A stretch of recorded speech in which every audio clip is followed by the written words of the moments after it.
Ah, my eyes. My retinas are on fire. The orange. The orange. Okay, just kidding. Today we're reviewing Hannah Millard of Camera Hannah fame. And I totally dig this design. It's obviously you, and it seems you're getting clients. I would imagine strong designs like this tend to attract a certain type of clientele. And if this works for you and your personality and you're attracting the kind of clientele that you want, that's awesome. That's really great. But let's take a look at a few things design-wise that you can improve here on just the homepage. I think it wouldn't hurt to have the heartfelt photography and filmmaking. Have this box be equal margins on the top and the bottom. You know, kind of clean that up. It's kind of a little funky. I would actually take this here, the based in Derbyshire, covering destinations worldwide. I'd probably bring that up here as well. You can bring it on here as a second line or something. It brings it all the way up there so people can see right away where you're located. I'd probably take off this video here too. You don't want people getting stuck on the home page without looking at what you have to offer up in the menus. You really want them to, get into what they came for, rather than getting into a video and stuck on that. So have them focus on, okay, that's a really nice photo, and then have them focus on the different areas on the site that you really want them to navigate to. I'd probably take the video off. One thing, is and I'm not sure, I think this might be your the proportions of this photo might be a little less than a DSLR, 2 to 3 type of proportion. So one thing to know about when you have photos that go larger than 900 pixels wide on a website is that most computers are in like a 9:16 ratio as far as screens go. And I'm recording on my MacBook Air, so it's a smaller screen. But you tend to lose, you don't get the full width, the full height of a photo when you're viewing on a smaller screen with these. I think this is 980 pixels here. Let's just take a quick look. 990, so it's almost 1,000. So anytime you get over 900 pixels, you tend to not get the full photo. And this is also kind of critical on iPads. You don't, or other tablet devices, you don't get the full height of the image, so you have to scroll to see the full thing. Just something to be aware of. The sites that we do, we tend to stick around 900 or less in pixel width on photos. Other than that, the site is responsive, which is awesome. I love it. Let me just collapse everything here so we're not looking at all kinds of stuff. So let's see here. So that's responsive, which is really great. It's really the way to go for websites. Couple issues though, because you use graphics for the titles, as you notice, as you narrow down into the realm of like an iPhone, the title, and I just looked at this on an iPhone, and it is an issue. The title gets really, really small. I think if we scroll all the way down, that's about what you'd see on an iPhone. And you can't read any of this text. You can't read the titles. The logo gets incredibly tiny as well. You can't actually tell what site you're on because that logo has gotten so small. You can't read the Camera Hannah. Make this large if you can. I notice you're on Squarespace, so you may not have that ability, but if you can, make this come down a little bit more. So that people can actually read your logo, and the logo is an actual size. One of my pet peeves is this hamburger icon. They call it a hamburger because it's 3 little things. It's supposed to be the buns and then a piece of hamburger meat in there. I think these things where you have to click on them, they're terrible UI, which user interface, user experience. People don't necessarily know that means that's the menu. Especially maybe your older people, so your moms might not necessarily know that that's supposed to be the menu. So I really tend to opt for something that actually says menu. If you can get down here where it says underneath the logo center, just says menu, that's really a good place to do that sort of thing. But You got that on there. It's responsive. People can access it on the phones, the tablets. That's really important. So good job there. So let's have a look at the rest of the site. Now, the reason people are coming to your site, which you are a small business, so they're looking for information about your business. The photos that you have are supportive information. What photographers really need to learn is that they need to focus more on the content that people are looking to get from you rather than just the photos. So on your video page and your portfolio pages down here, I would actually change that to photography. So you have the services of video and photography, and then they can go through and pull out the individual ones that they want. I'd get heavy into the content. So if we just go to your video page here, there's nothing, well, I think you had actually something down here. So bring this up and then have the videos be supportive information. Have this content be above the videos so that's the first thing that people are able to read and access. And then the videos are really supportive in the information. So, you got what they get. You can kind of break it down into a couple different areas. Think about the information you'd want if you were hiring someone. What's your style? What's your rates? What do you get with that? Areas served. Let me just show you an example of something that Flaunt Your Site did. So this is Joshua Gohl. He's a photographer in Nashville. And so we have a little slideshow up here so people could slide, through the images. And then, he creates a story narrative for, what customers are looking for. Pictures of the albums that he gives his clients, pricing. He's got a link here to, for custom quotes, areas served, and then some more supporting information. These are blog posts, so people can actually look at more blog posts on weddings. There's a fair amount of information on here, enough that a customer would be satisfied or like, okay, that's really good. That's right where I need. Let's go ahead and contact him for a couple of these other questions that we have, or they're just interested in like, okay, this is our guy or one of the guys that we want to shortlist. You don't need a lot. You don't need a lot of information, just kind of the basics, just enough to get people kind of satisfied. And then again, looking at the photographs, you don't need a lot. I'm not sure how many photos he has in here. Probably 8 or so. Just his best work. And you could do that with a slideshow. I notice you have, if we look at the weddings here, again, just a little bit of content here, and then you got just a ton of photos down here. And it's all, people have to scroll the whole way, and then if they click through, then they get this, everything blacks out and it's just the photo. Now, it's fine if you're just like maybe a fine art portrait, a fine art photographer, or something of that nature, but you're a small business. That's what we need to remember as like wedding photographers. We're a small business first, and you happen to be a photographer. That's your product. That's what you're selling. So what happens though is when everything gets blacked out, there's no longer your branding. It hides your branding, and people are like, where'd Hannah and her fox ears go?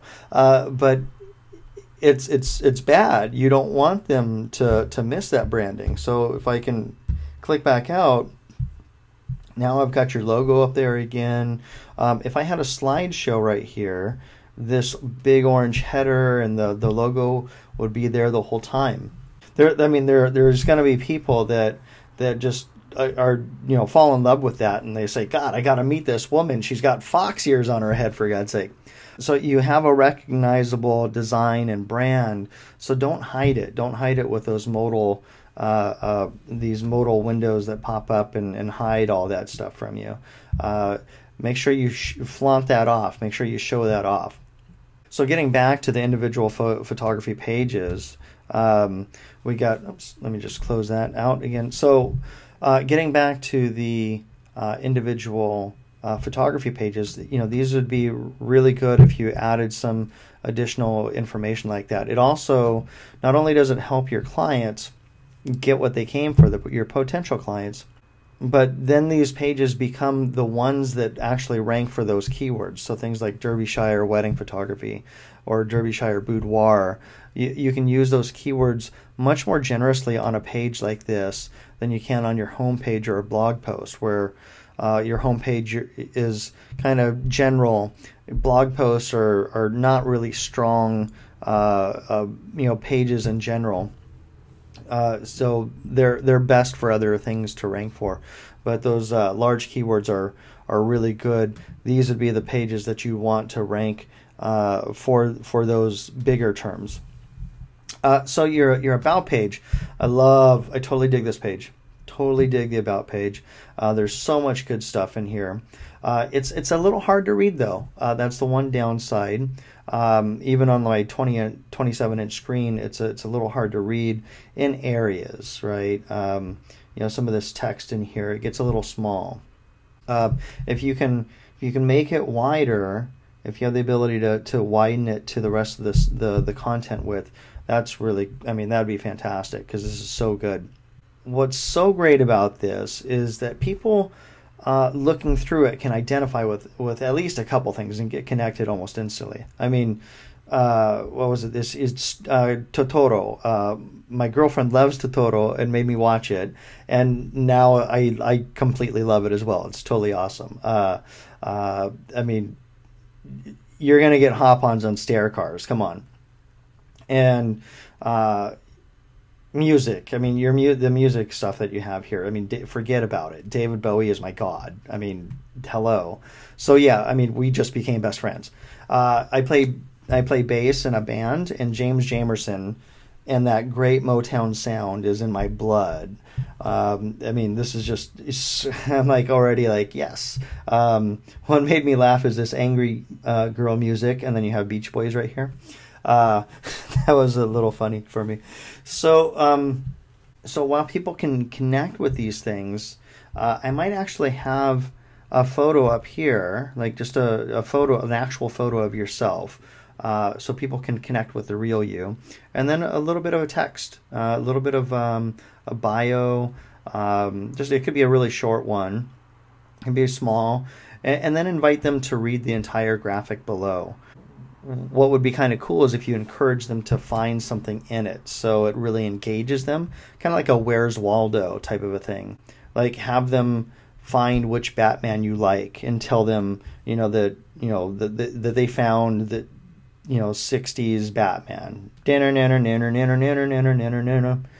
It's one of those things that creates a longer interaction with your site. And when most people leave sites in just a minute or so, that type of interaction where you got a potential bride, looking at stuff and connecting with, okay, you got a favorite bag is a fox-shaped backpack. Okay, cool. Someone might be into that and trip out on that. So I did with the David Bowie and the Motown stuff and Totoro, and so have them really interact with it. You tell them, go look for something in it. So this is just an incredible page. Definitely keep this, but add some text to it. The FAQ page, so a lot of this is something that you'd throw in on those landing pages. So take this information here. What do you charge, and where are you based, and all that, and put those in these individual pages, and tailor them towards each service that you have, so that these aren't just portfolio pages, but they're actual service pages. And you can say, this is the wedding service, this is the boudoir service. And then, just kill the FAQ page and have these questions and all this information. All this is really good info. Oh, I didn't see this earlier. This would be a great graphic to show on the wedding page, or even email them. after they fill out the contact form, maybe this gets emailed to them. That'd be really kind of cool. It's like a little treat. So yeah, I didn't see that. That's really great. I mean, you make use of those infographics. Definitely, that can be kind of a cool thing that you email them, or a page they get sent to after they fill in the contact form.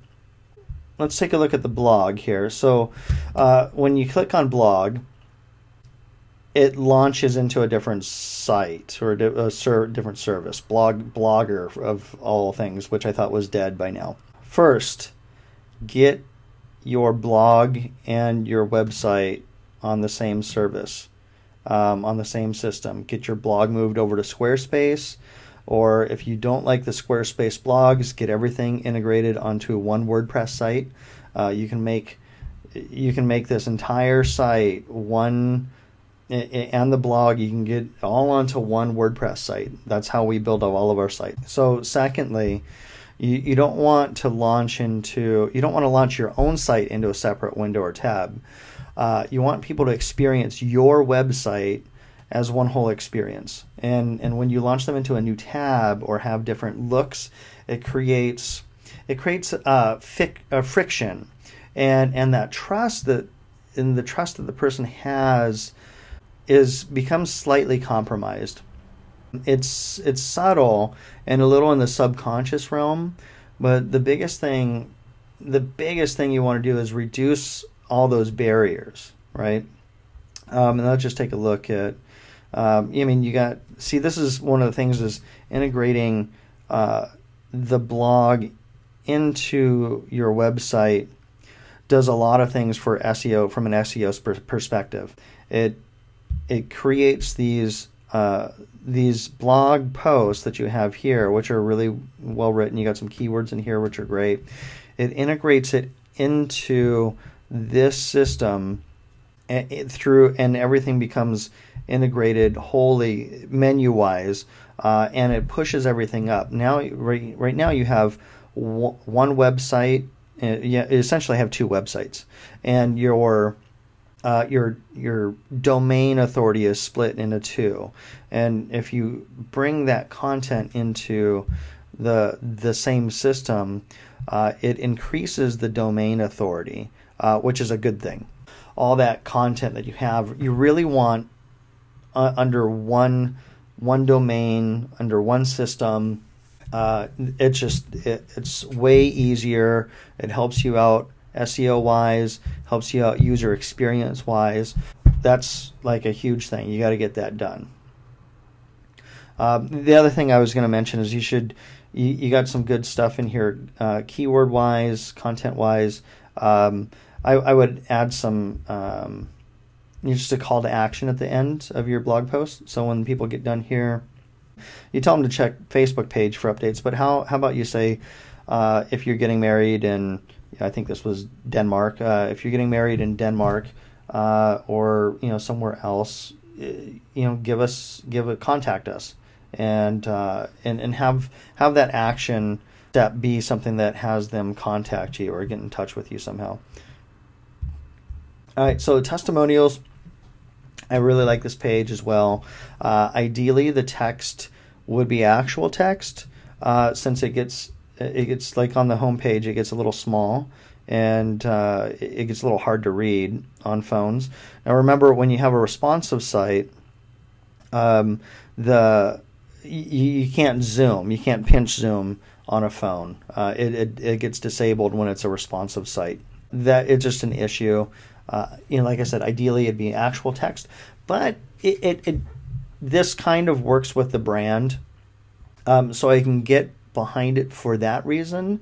I would just, maybe if you can add alt text. I'm not sure how much. I don't think you're going to be able to get all of your reviews into the alt text, because the alt text is usually only 140 or 150 characters or so. So some of these you'll be able to get into the alt text, but like this one is too long. Yeah, the other thing that I noticed was the page tends to load a smidge slow, because these photos are rather large, but not a huge thing. I'm sure the page gets lots of remarks and people love it. Okay, so shop. This page is a total head scratcher for me. So first off, why would someone click on shop? If I were to hire a photographer, I would look for contact or booking or something like that. So shop is kind of a weird word. I mean, this might be just an American and a UK thing, or I'm not really sure if it's a cultural thing. So correct me if I'm wrong. I think shop's kind of a weird thing. And then when I get to this page, all I see is this gift card, but there's no explanation of it. So maybe explain what it is, have like a little description here. How about trying to sell this thing a little bit? Give someone a reason to actually buy it. If this is a thing to help friends get their weddings paid for, maybe just say, help your friends with a wedding package. Instead of giving them a toaster, pitch in for their wedding budget, something like that. What is this? Why am I buying it? Try to sell me on it.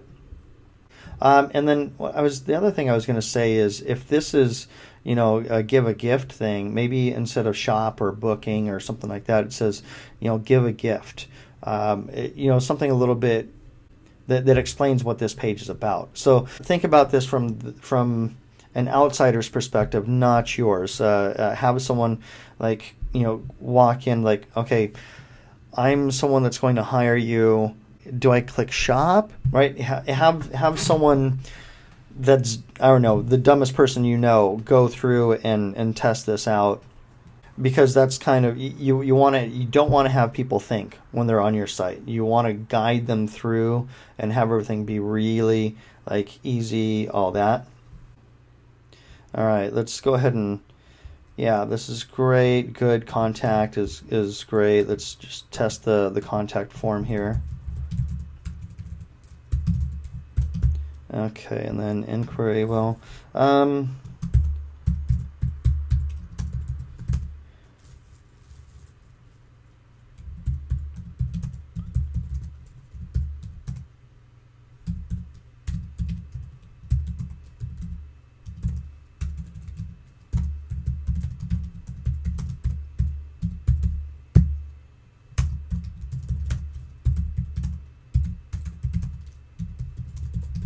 all right, let's just see here.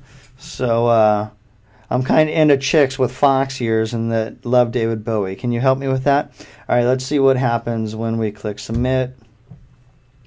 Okay, great. So so first off, you want to see if you can get rid of this. If you can create a page that's just the thank you, and then I would elaborate on that. Thank you. Okay, well, great. But what would it be great like if you had that infographic, something that engaged them yet again? Instead of just thank you, you can have something that says, thanks, we'll be in touch very soon.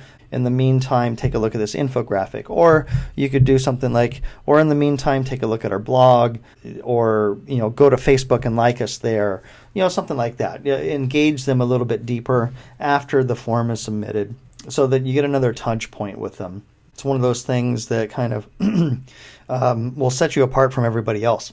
And this is now your thank you message, but you have the same message as before. So think about how that process happens. You think about all those little details. Overall, I think you definitely got something going on with the design and the scheme of the site. Keep that character, because it totally works for you. I would, however, work on introducing some real text into the site. It'll give the people what they want. You'll start to do much better in the search engines as well. And this is a big one. You need to get your blog and your site on one system. That's very important, SEO-wise, user experience-wise. But overall, really good job on the site, Hannah. And I'd love to see what changes you make. Make sure you share those with the group.